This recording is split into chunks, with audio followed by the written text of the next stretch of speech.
మిథునం వారికి గనక చూసుకున్నట్లయితే మిథున రాశి వారికి వాళ్ళకు ఉండేటువంటి టాలెంట్ ఏంటంటే నడిచే వికీపీడియా ఇప్పుడు తెలుగుగా ఆలోచిస్తారు. కాకపోతే వీళ్ళు ఎట్టి పరిస్థితుల్లో పూర్వజన్మ కర్మ వీళ్ళకి గొడవ రూపంలోనో లేకపోతే ఏదైనా ఒక దెబ్బ రూపంలోనో ఇబ్బంది ఇస్తూ ఉంటుంది. కాబట్టి గొడవల జోలికి ఎక్కువ ఫాస్ట్గా ఆవేశ సంబంధమైన జోలికి వెళ్ళకూడదు. అయితే ఈరోజు మనం ఈ మిథునం వారు, మిథునంలో ఉండే నక్షత్రాల వారు ఏ క్షేత్రానికి వెళ్తే మంచిది, అక్కడికి వెళ్ళి ఏ ధ్యానం చేయాలి, ఎటువంటి దానం ఇవ్వాలి అనే విషయాలు మనం తెలుసుకుంటున్నాం. అయితే ఈ యొక్క విషయాలు చెప్తుంది నేనైనప్పటికీ చెప్పిస్తుంది సాక్షాత్ లలితా అమ్మవారిగా భావిస్తూ ఆ లలితాంబిక అమ్మవారి యొక్క అనుగ్రహం మీకు పరిపూర్ణంగా ఉండాలని మనస్ఫూర్తిగా కోరుకుంటూ ఇక్కడ గమనించుకున్నట్లయితే మిథునం వారికి వెళ్ళవలసిన క్షేత్రం కాళికా క్షేత్రాలు లేదా వారాహి క్షేత్రాలకు వెళ్ళొచ్చు, లేనట్లయితే కాలభైరవుడు క్షేత్రానికి కూడా వెళ్ళొచ్చు, తప్పేం లేదు. కాళిక, కాలభైరవుడు, వారాహి ఈ మూడిట్లో ఏ క్షేత్రం మీకు దగ్గరగా ఉంటే అక్కడికి వెళ్ళండి. మూడుకి వెళ్తారా మూడింటికి వెళ్ళండి, ఒకటికైనా వెళ్ళొచ్చు. కానీ ఒకటి దానికి వెళ్ళి ఇంకో దానికి వెళ్ళకపోతే భగవంతుడు కోపగిస్తాడు ఇలాంటి ఆలోచన పెట్టుకోకండి. ఎందుకంటే పరమాత్మ తల్లి తండ్రి రూపంలో ఉంటాడు. మనం ప్రేమతో వెళ్ళాలి. ఆయన కోపపడతాడేమో అనేటువంటి దాంతో కాదు, ఆయన ఏదో శపిస్తాడేమో అలాంటివి ఉండవు. ఇప్పుడు తల్లిదండ్రులు ఇప్పుడు శపించరు, గుర్తుపెట్టుకోండి. ఎక్కడో ఉంటారు మాతృదోషం పితృదోషం ఉండేటువంటి వారు. అయితే ఈ మిథునం వారిలో నక్షత్రాలు ఉంటాయి. మృగశిర 3-4 పాదాలు, ఆర్ద్ర నక్షత్రము మరియు పునర్వసు 1, 2, 3 పాదాలు ఉంటాయి. ఈ ఒక్కొక్క నక్షత్రం వారు అసలు ఏ ధ్యానం చేయాలి ఉదయం నిద్ర లేచిన వెంటనే? ఎందుకంటే మీరు నిద్ర లేచిన వెంటనే చేసిన ధ్యానము మీ జీవితాన్ని పూర్తిగా మారుస్తుంది, గుర్తుపెట్టుకోండి. మృగశిర 3-4 వాళ్ళు ఉన్నారు. ఓం స్కందాయ నమః అనే నామాన్ని ధ్యానం కనుక చేసినట్లయితే వీళ్ళ లైఫ్ లో ఒక ఘర్షణ వల్ల వచ్చేటువంటి ఇబ్బంది ఖచ్చితంగా పోతుంది. ఇక ఆర్ద్ర నక్షత్రం వారు, ఆర్ద్ర నక్షత్రంలో పుట్టామని మిథున రాశిలో ఏం చేయాలి? లేదా లగ్న నక్షత్రమైనా చంద్ర నక్షత్రమైనా గుర్తుపెట్టుకోండి, దుర్గాదేవిని ధ్యానం చేయండి. ఓం దుమ్ దుర్గాయ నమః అనే నామస్మరణ ధ్యానం చేసేటప్పుడు ఆ యొక్క ధ్యానంలో ఆ యొక్క శబ్దము మీదే మీ యొక్క ఆలోచన ఉండాలి, మీ కాన్సన్ట్రేషన్ మొత్తం దాని మీద ఉండాలి. అప్పుడు దాని ఫలితం పూర్తిగా వస్తుంది. పునర్వసు నక్షత్రం వాళ్ళు ఓం దక్షిణామూర్తి నమః ధ్యానం చేయొచ్చు. ఇంట్లో ఉదయం నిద్రలేచిన వెంటనే చేయొచ్చు. క్షేత్రానికి వెళ్ళి చేస్తే 1000 రెట్లు ఫలితం ఉంటుంది. అలాగే అక్కడికి వెళ్ళి క్షేత్రానికి వెళ్ళి మృగశిర నక్షత్రం వారు ఆ క్షేత్రంలో కుంకుమ నీటితో అభిషేకం చేయడం కానీ, అక్కడ ఏదైనా విగ్రహం పెట్టుకొని, లేకపోతే మీరు అక్కడ సుబ్రహ్మణ్యేశ్వర స్వామిని, ఆ క్షేత్రంలో ఉండే సుబ్రహ్మణ్యేశ్వర స్వామిని దర్శనం చేసుకోవడం మంచి ఫలితం వస్తుంది. ఇక రెండవది ఏమంటే అక్కడ లేదు సుబ్రహ్మణ్య స్వామి లేరండి ఎలాగా అనుకుంటే కూర్చొని చక్కగా ధ్యానం చేసుకోండి సుబ్రహ్మణ్య స్వామి. ఆ లింక్ ఉంటుంది మీకు, గుర్తుపెట్టుకోండి. అదేవిధంగా ఆర్ద్ర నక్షత్రం వాళ్ళు దుర్గని ధ్యానం చేసుకోవచ్చు. పునర్వసు నక్షత్రం వారు ఓం దక్షిణామూర్తి నమః అని చెప్పి ధ్యానం చేసుకోండి, ఖచ్చితంగా బాగుంటుంది. మీకు వృశ్చిక రాశిలోని మేషరాశిలో ఉండే గ్రహాలకు సంబంధించి దానం ఇవ్వడము, అక్కడ ఏ గ్రహాలు లేవు అని అనుకుంటే కుజుడు ఏ గ్రహంతో కలిసి ఉంటే ఆ గ్రహానికి దానం ఇవ్వడము మరియు కందులు దానం ఇవ్వడం ఖచ్చితంగా చేయండి. అన్ని విధాలా మీకు బాగుంటుంది. క్షేత్రానికి ఎందుకు వెళ్ళి చేయాలి అనేటువంటి సందేహం చాలా మందికి ఉంటుంది. మేము ఇంట్లో చేసుకోవచ్చు కదా, అదే శ్రీమన్నారాయణుడు వైకుంఠంలో ఉన్న శ్రీమన్నారాయణుడు లేకపోతే కైలాసంలో ఉన్న శివుడే గుళ్ళో ఉంటాడు, మన ఇంట్లో ఉంటాడు, మన లోపల ఉంటాడని చెప్తుంటారు కదా. అంటే ఇక్కడ క్షేత్రాలకు ఎందుకు వెళ్ళాలి అనే విషయం ముందుగా తెలుసుకోగలగాలి. క్షేత్రానికి ఒక మహిమలు ఉంటాయి, స్వయంభూ క్షేత్రాలు ఉంటాయి.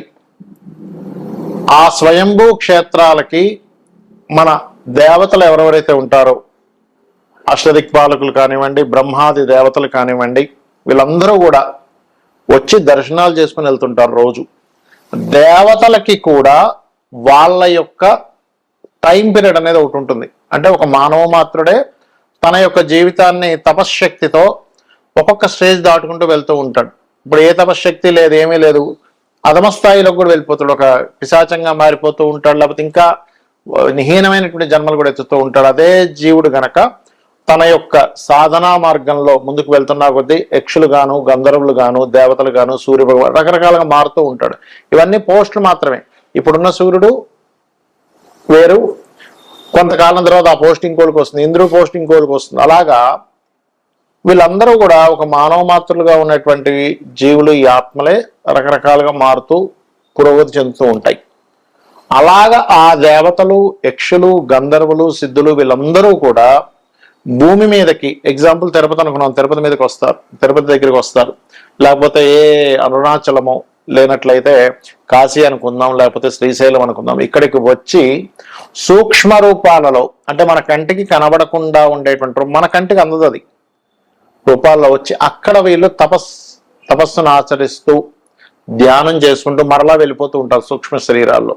అందుకే చూడండి, మానస సరోవరం అని ఉంటుంది. మానస సరోవరం దగ్గరికి వెళ్తే మీకు అక్కడ రాత్రి సమయంలో, అంటే తెల్లవారుజామున రాత్రి సమయంలో కాంతి పుంజాల్లాగా ఆకాశం నుంచి ఇలా నక్షత్రాల రూపంలో ఆ యొక్క సరస్సులోకి వెళ్ళి స్నానం చేసి వెళ్తున్నట్టు మనకు అనిపిస్తూ ఉంటుంది, చూపిస్తూ ఉంటారు. మీరు యూట్యూబ్లో కొడితే కూడా కనిపిస్తుంది. ఎక్కడి నుంచి వస్తున్నాయండి? మన మిగతా విశ్వంలో ఎక్కడా కూడా అలాగా భూమి మీదకి వచ్చి వెళ్తున్నట్టుగా కనిపించదే.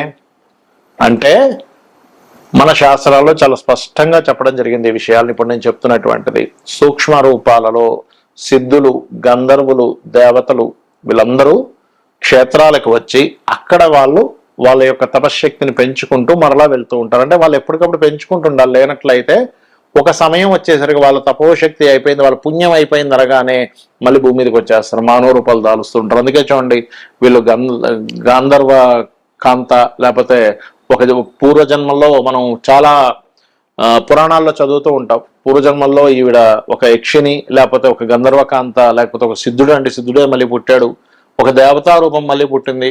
మనం భీష్ముడి యొక్క వృత్తాంతం కూడా చూసుకుంటే అష్ట వసువుల్లో ఒక వసువైనటువంటి భీష్మాచార్యుల వారు మనుష్య జన్మనిత్యారని మనం చదువుకున్నాం, మహాభారతంలో ఉంటుంది. అంటే ఏమిటి?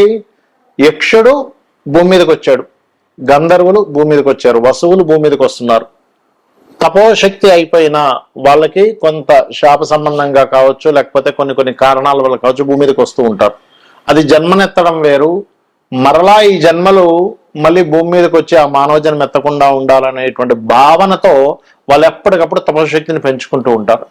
అలా ఆ యొక్క క్షేత్రాలకు వచ్చి తిరగాడుతున్నటువంటి వారికి ఎవరైతే వెళ్ళి అక్కడ తపన పడుతుంటారో, అయ్యో నాకు వివాహం అవ్వట్లేదనో, లేకపోతే సంతానం లేదనో, ఆరోగ్యంతో ఉన్నారనో, ఆరోగ్యంగా బాగుండాలనో, లేకపోతే పలానా సంపాదన సంబంధంగా ఇబ్బంది ఉందనో, లేనట్లయితే మరి కొంతమందికి అప్పులు ఉన్నాయనో, చాలా రకరకాల ఇబ్బందులు ఉంటాయి. ఎవరో కబ్జా చేస్తారు ల్యాండ్ అని, రకరకాలు ఉంటాయి.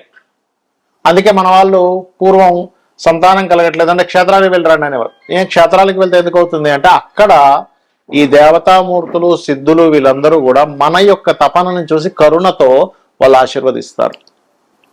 అందుకే చూడండి, ఇక్కడ చేసిన దానికి క్షేత్రంలో చేసిన జపానికి 1000 రెట్లు ఎక్కువ ఫలితం, 1,00,000 రెట్లు ఎక్కువ ఫలితం అని చెప్తూ ఉంటారు. ఎందుకు?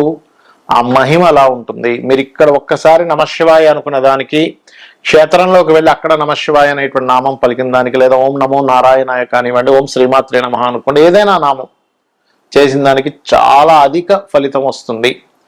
ఎప్పుడైతే మీకు అధిక ఫలితం వచ్చిందో, పుణ్యం అనేటువంటిది ఎక్కువ అధికంగా ఉందో, మీరు పూర్వజన్మలో చేసినటువంటి పాపం యొక్క ఫలితాన్ని అనుభవించేటువంటి యొక్క స్థితి తగ్గిపోతూ ఉంటుంది. అంటే ఎలా అంటే, చిన్న ఎగ్జాంపుల్ చెప్తా. ఒక వ్యక్తికి నెలకి ఒక 50,000 ఖర్చు ఉందనుకుందాం. 30,000, 40,000 సంపాదించే వ్యక్తికి చాలా భారం. కానీ 1,00,000, 1,50,000, 2 లక్షలు సంపాదించే వ్యక్తికి ఆ 50,000 చాలా తక్కువ. అలా ఏంటంటే మన పుణ్యం శాతం యొక్క ఎక్కువగా ఉంటే మనం పూర్వజన్మలో చేసినటువంటి పాపం యొక్క ఫలితాన్ని అనుభవించడానికి మనకు శక్తి సరిపోతుంది. కాబట్టి ఇలా చేయండి. ఇందాక నేను మీకు విషయం చెప్పాను, 6వ భావంలో ఉండే గ్రహాన్ని బట్టి దానం ఇవ్వాలని. 6వ భావంలో రవి ఉన్నాడు అనుకోండి, గోధుమలు దానంగా ఇవ్వండి. చంద్రుడు ఉన్నాడు, బియ్యము తెలుపు రంగు వస్త్రం ఇవ్వండి, గోధుమలతో ఆరెంజ్ కలర్ వస్త్రం. కుజుడున్నాడు, కందులు ఎరుపు రంగు వస్త్రం. బుధుడున్నాడు, పెసలు గ్రీన్ కలర్ వస్త్రం ఇవ్వండి బుధవారం నాడు. గోధుమలు అయితే ఆదివారము, చంద్రుడైతే బియ్యం అయితే సోమవారము, కుజుడైతే అంటే కందులైతే మంగళవారము, బుధుడైతే బుధవారం. గురువు ఇబ్బంది ఉంది, గురువు పాడయ్యాడు 6వ స్థానంలో ఉండి, అప్పుడు శనగలు పసుపు రంగు వస్త్రం ఇవ్వండి. శుక్రుడు పాడయ్యాడు, అప్పుడు బొబ్బర్లు తెలుపు రంగు వస్త్రం ఇవ్వండి. శని పాడయ్యాడు, నువ్వులు తెల్ల నువ్వులు బ్లూ కలర్ వస్త్రం, లేదా నల్ల నువ్వులు తీసుకుంటారు ఇవ్వండి, పర్లేదు. రాహు పాడయ్యాడు 6వ స్థానంలో ఉండి, మినుములు సిమెంట్ కలర్ వస్త్రం. కేతువు పాడయ్యాడు, అప్పుడు మీరు చేయవలసింది ఉలవలు మల్టీ కలర్ క్లాత్. ఈ దానం ఇచ్చేటప్పుడు కూడా గోత్రము, నామము, మీ సంకల్పం ఏంటని చెప్పి ఇవ్వండి. చాలా మంది తెలియక ఒక మూలను పెట్టేసి వెళ్ళిపోతామండి, అయిపోతుందేమో అనుకుంటారు. మూలను పెట్టేసి వెళ్తే మీ అకౌంట్లో డబ్బులు పడాలి. మీరు బ్యాంక్కి వెళ్ళి మూలను పెట్టేసి వెళ్తే మీ అకౌంట్లోకి వెళ్తుందా? వెళ్ళదు. మీరు అక్కడ ఇవ్వాలి, కౌంటర్లో ఇవ్వాలి, మీ పేరు చెప్పాలి, మీ అకౌంట్ నెంబర్ చెప్పాలి, అప్పుడు మీ అకౌంట్లోకి డబ్బులు ఎలా వెళ్తాయో అలా అవుతుంది. కాబట్టి మూలన పెట్టేసి వెళ్ళకండి దయచేసి. మీకు అంతగా ఎవరు తీసుకోవట్లేదు అనుకుంటే అప్పుడు ఆ పదార్థానికి ఇంకొక పదార్థం వేరుగా, అంటే నువ్వులు పెట్టకూడదు, గోవుకి పెట్టచ్చు, గోవు పెట్టచ్చు, కానీ ఎంతైనా మీరు సంకల్పం చదివి ఇవ్వడమే మంచి ఫలితాలు ఇస్తుంది. శ్రీమాత్రే నమః.